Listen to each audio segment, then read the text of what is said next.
और इससे बुरी कंडीशन क्या होगी अगर मैं आप लोगों को यहां पर बताऊं, सुनकर आप लोग हैरान होंगे। पाकिस्तान का जो पाक ऑक्युपाइड एरिया है ना, उसमें जो वहां के प्राइम मिनिस्टर हैं, मतलब उस एरिया में जो लीडर होते हैं उनको प्राइम मिनिस्टर बोले जाते हैं, तो उनके द्वारा पब्लिक गैदरिंग की गई और वो उसमें बकायदा आए बात की और वो रोने लगे। उनके द्वारा क्या बोला गया, कौन सी नस्ल है आप, कौन सी इंसानियत है, मुझे बताएं। पाकिस्तान की हालत क्या है ये समझने के लिए आप लोगों को ये 2 लाइन पढ़ना ही काफी है। क्या लिखा हुआ है, बचा न सके ईस्ट पाकिस्तान को। ये ईस्ट पाकिस्तान वही है जो 1971 में पाकिस्तान से अलग हुआ था और जिसको आज के डेट में आप लोग बांग्लादेश बोलते हैं। तो पाकिस्तान की हरकतों की वजह से ये ईस्ट पाकिस्तान को गवा बैठे। हाथ से निकल रहा है बलूचिस्तान। बलूचिस्तान में आज के डेट में इतनी बुरी कंडीशन है, वहां पर लोग जो है काफी लार्ज स्केल पर प्रोटेस्ट कर रहे हैं और आज की डेट में सिचुएशन ये है कि भूखमरी के शिकार भी हैं काफी हद तक वहां पर लोग, और पाकिस्तान कोई भी उसके ऊपर अपना ध्यान नहीं दे रहा है क्योंकि खुद के इतने मुद्दे हैं जिसमें पाकिस्तान बिजी है, इंडिया के ऊपर अटैक कराने में, टेररिस्ट को सपोर्ट करने में। आगे बोला जा रहा है कि कश्मीर का झूठा ख्वाब देखते देखते, यानी कि कश्मीर में जब से 370 आर्टिकल हटाया गया, आर्टिकल 35 को चेंज किया गया, तब से लेके अब तक का पाकिस्तान यहां पर यूएन के अंदर में, ओआईसी के अंदर में, अलग अलग जहां पर भी इंटरनेशनल ऑर्गेनाइजेशन के अंदर वो अपना रोना रो सकता है, अपना सर पीट सकता है, हर जगह उसके द्वारा जाकर सर पीटा गया है। इसका बोला गया कि यहां पर कि टूट रहा है पाकिस्तान, यानी कि बचा न सका ईस्ट पाकिस्तान, हाथ से निकल रहा है बलूचिस्तान, कश्मीर का झूठा ख्वाब देखते देखते टूट रहा है पाकिस्तान। तो अब यहां पर जो पाक ऑक्युपाइड एरिया है उसको भी लूज कर देगा अगर यही हरकतें चलती रही। खुद यहां पर कश्मीर के एक्टिविस्ट ये बोल रहे हैं कि जिस तरीके से 1971 में बांग्लादेश तुम्हारे हाथ से गया है, ऐसे ये पाक ऑक्युपाइड एरिया जो है ये भी तुम्हारे हाथ से यहां पर चला जाएगा। तो ये यहां पर ऐसी बातें देखने को मिल रही हैं। ये जो मैप आप लोगों के सामने है ये है एग्जैक्टली पाक ऑक्युपाइड एरिया जो कि आज की डेट में पाकिस्तान के कंट्रोल में है। और यहां पर इस लाइन को जो इंडिया और पाकिस्तान के बीच में देखने को मिलती है इसको लाइन ऑफ कंट्रोल बोलते हैं। आज की डेट में ये एक तरीके से इंटरनेशनल बाउंड्री मानी जाती है। ये वही एरिया है जहां पर आप लोगों ने देखा होगा हमारी कंट्री में एक मूवी बनाई गई थी उरीदा सर्जिकल स्ट्राइक, जहां पर हमारी कंट्री के जवानों के द्वारा जाकर एक सर्जिकल स्ट्राइक इस पर्टिकुलर एरिया में की गई थी। उसी एरिया के बारे में यहां पर बात हो रही है। पाक ऑक्युपाइड एरिया में आज के डेट में बुरी ही खस्ता हालत हो रखी है। यहां पर लोग जो है पाकिस्तानी आर्मी को बोल रहे हैं कि आर्मी गो बैक, इसी के साथ में यहां पर नारे लगाए जा रहे हैं कि हमको आजादी दो। यानी कि एक तरीके से यहां पर बिल्कुल कंडीशन ऐसी बन गई है जैसे एक टाइम पर बांग्लादेश के अंदर हुआ करती थी। आखिर इस सिचुएशन में यहां पर पाक ऑक्युपाइड एरिया कैसे पहुंच गया, क्यों यहां के लोग जो हैं वो नारे लगा रहे हैं कि बांग्लादेश जैसी हालत हो जाएगी अगर हम लोगों को आजाद नहीं किया। तो ये पूरी कहानी मैं आप लोगों को समझाऊंगा एक आर्टिकल के थ्रू, जिसमें सारी बातें आप लोगों को बताऊंगा। पर उससे पहले छोटी सी बात मैं बताना चाहता हूं कि आखिर ये पाक ऑक्युपाइड वाला जो एरिया है ये इतनी इंपॉर्टेंस क्यों रखता है इंडिया और पाकिस्तान दोनों के लिए। इंडिया और पाकिस्तान तो छोड़ो, चाइना के लिए भी बहुत ज्यादा इंपॉर्टेंस है इसकी। उसके पीछे सबसे बड़ा रीजन यहां पर यह है, अगर चाइना यहां पर आना चाहता है इंडियन ओशन के अंदर में तो उसको अभी यहां से होते हुए आना पड़ता है, ठीक है। तो मलक्का स्टेट से होते हुए यहां पर आएगा इंडियन ओशन के अंदर में, तो यहां से एंट्री करेगा। ये सारे वो देश हैं जिनके साथ में चाइना की ज्यादा बनती नहीं है, कई बार चाइना की इनके साथ में झड़प भी रहती है यहां पर साउथ चाइना सी को लेकर। तो वो चाहता है कि एक ऑल्टरनेटिव एरिया मिल जाए उसको, कहां पर इंडियन ओशन में आने का। तो उसके लिए उसने बली का बकरा बनाया पाकिस्तान को। पाकिस्तान को दुनिया भर का पैसा दिया और पाकिस्तान के थ्रू रास्ता निकालकर, जिसको चाइना पाकिस्तान इकोनॉमिक कॉरिडोर बोलते हैं, वो इंडियन ओशन में एंट्री कर रहे हैं यहां पर। तो इससे यहां पर पाकिस्तान का फायदा उठाकर चाइना एंट्री कर रहा है इंडियन ओशन में। इसके थ्रू यहां पर आसानी से ये अफ्रीकन कॉन्टिनेंट के साथ में कनेक्ट कर रहे हैं, यहां पर इन पर्टिकुलर एरिया के साथ में कनेक्ट कर रहे हैं। और इवन यहां से आएगा आसानी से होते हुआ इवन जो मेडिटेरेनियन सी से यूरोप के साथ में भी आसानी से कॉन्टैक्ट यहां पर कर पा रहा है। तो चाइना की तो यहां पर बल्ले बल्ले। पर लेकिन सोचो अगर ये पूरा एरिया जो है इंडिया के कंट्रोल में आ जाता है तो हमको क्या फायदा होगा। तो हमारे लिए बल्ले बल्ले वाली सिचुएशन होगी। वो कैसे, आज की डेट में अगर हम लोग को यहां पर ये सेंट्रल एशियन वाले रीजन में अगर हम लोग को जाना होता है तो हम लोग को यहां से निकलकर ईरान के थ्रू जाना होगा, या फिर यहां पर अफगानिस्तान के थ्रू जाना होगा, या फिर कोई दूसरा अल्टरनेटिव रूट हम लोग को खोजना होगा। क्यों?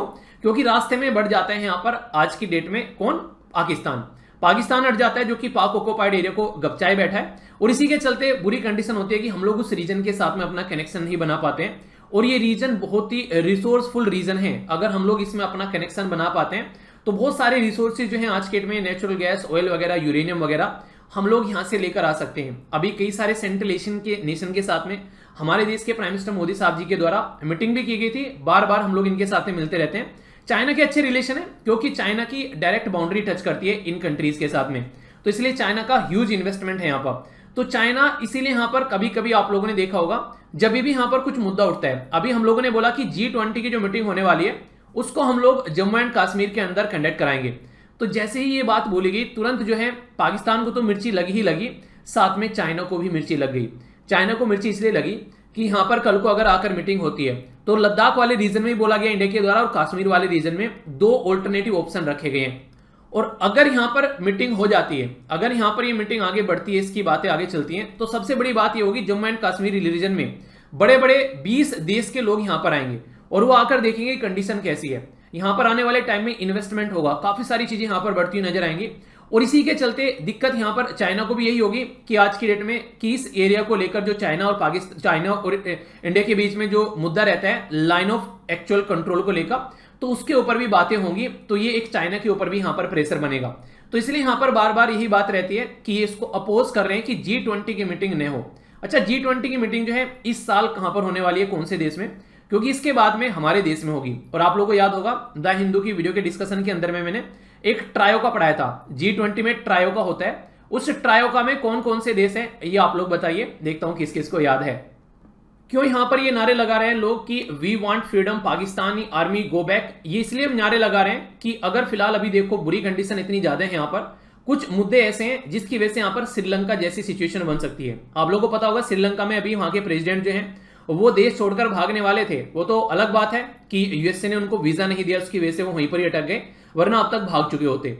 यहां पर बहुत बुरी कंडीशन आप लोगों को देखने को मिलेगी, रेप वगैरह काफी ज्यादा है, लूटपाट काफी ज्यादा है, और इसी के साथ में लोगों को भुखमरी का शिकार काफी ज्यादा झेलना पड़ता है। अनएम्प्लॉयमेंट, बेरोजगारी, यहाँ पर हेल्थ का कोई ढांचा नहीं है। कोविड-19 के टाइम पर भी यहाँ पर प्रॉपर वे में जमी एक तरीके से उनको एक नहीं वैक्सीनेशन प्रोवाइड नहीं कराएगी। एक टाइम ऐसा था कि 42% भाग पर यहाँ पर जंगल हुआ करते थे। आज की डेट में ओनली 14% यानी कि 14% भाग पर ही जंगल बचे हुए, यानी कि डिफोरेस्टेशन कर दिया। तो रिसोर्सेज काट काट कर यहां से ले जा रहे हैं। तो इसलिए यहां पर ये रीजन के लोग ये कह रहे हैं कि भाई साहब बुरी कंडीशन है यहां पर। और इससे बुरी कंडीशन क्या होगी अगर मैं आप लोगों को यहां पर बताऊं, सुनकर आप लोग हैरान होंगे। पाकिस्तान का जो पाक ऑक्युपाइड एरिया है ना, उसमें जो वहां के प्राइम मिनिस्टर हैं, मतलब उस एरिया में जो लीडर होते हैं उनको प्राइम मिनिस्टर बोले जाते हैं, तो उनके द्वारा पब्लिक गैदरिंग की गई और वो उसमें बकायदा आए, बात की और वो रोने लगे। उनके द्वारा क्या बोला गया, कौन सी नस्ल है आप, कौन सी इंसानियत है, मुझे बताएं। बोला जा रहा है कि पाकिस्तान के लिए एक कॉलोनी है, यानी कि पाक ऑक्युपाइड एरिया एक कॉलोनी है। कॉलोनी मतलब जैसे ब्रिटेन के लिए इंडिया हुआ करता था जब हमारा देश गुलाम था, ऐसा ही पाकिस्तान के लिए पाक ऑक्युपाइड एरिया है। लूट के यहां से लिए जा रहे हैं, यानी कि जो भी इनको मिल रहा है, जैसे पेड़ के बारे में मैंने बताया अभी यहां पर, तो मैक्सिमम यहां से डिफोरेस्टेशन ये कर चुके हैं, तो यहां से लूट लूट कर चीजों को ले जा रहे हैं। तो इसके चलते यहां पर आप लोगों को मुद्दा देखने को मिलेगा। इसीलिए लोगों ने यहां पर क्या किया, अभी यूनाइटेड नेशन ऑब्जर्वर ग्रुप, जो कि इंडिया और पाकिस्तान के बीच में एक ग्रुप है, इस पर्टिकुलर रीजन के ऊपर ध्यान रखता है, तो उसकी गाड़ी तक रोक ली गई और यहां पर प्रोटेस्ट एक किया गया, ये दिखाने के लिए कि क्या कंडीशन यहां पर हो रही है, इसको दुनिया तक पहुंचाने के लिए उनके द्वारा इस तरीके का काम किया गया। तो ये कहीं ना कहीं आप लोग बोल सकते हैं, जब जब किसी कंट्री की खस्ता हालत होती है, जैसे पाकिस्तान की हो रखी है, यूनाइटेड नेशन में ले लो, इनके ऊपर डेजिग्नेटेड टेररिस्ट के कई सारे आरोप लगाए गए हैं। फाइनेंशियल एक्शन टास्क फोर्स में यहां पर इनको ग्रे लिस्ट में रखा गया है, जिसकी वजह से इनको प्रॉपर रिसोर्सेज नहीं मिल पा रहे हैं, यानी कि इनको प्रॉपर जो रिवेन्यू नहीं मिल पा रहा है, कोई भी यहां पर इन्वेस्टमेंट करने नहीं आ रहा है। एक दो देश हैं जिसके सामने जाकर हाथ फैला लेते हैं, उसमें से एक हो गया चाइना और दूसरा हो गया सऊदी अरेबिया। ये रहम कर थोड़ा बहुत सपोर्ट कर देते हैं। अब बात करें यहां पर आईएमएफ के बारे में, आईएमएफ में भी अब तक यहां पर इसको प्रॉपर सपोर्ट की बात की जाती है, पर लेकिन पहले ग्रे लिस्ट से बाहर निकलो, तुम जो टेररिस्ट को तुम सपोर्ट करते हो पहले वो सपोर्ट करना बंद करो। तो ये बातें यहां पर बोली जाती हैं। तो घुमा फिराकर अगर सारे मुद्दे को मैं समअप करूं यहां पर, तो कहने का मतलब यहां पर यह कि पाकिस्तान के अंदर अगर यहां पर श्रीलंका जैसी खस्ता हालत हो सकती है, तो ये इंडिया के लिए एक अपॉर्चुनिटी भी आप लोग बोल सकते हैं कि जैसे यहां पर ये सिस्टम बनेगा, जो इंसान जो है वो चीजों को संभाल ही नहीं पा रहा है, तो काफी आसान तरीका होगा कि पाक ऑक्युपाइड एरिया में प्रोटेस्ट हो और वो रीजन जो है वो हमारे पास में आ जाए। पर लेकिन इतना आसान भी नहीं है, क्योंकि यूएन के अंदर ये मुद्दा फंसा हुआ है काफी लंबे समय से।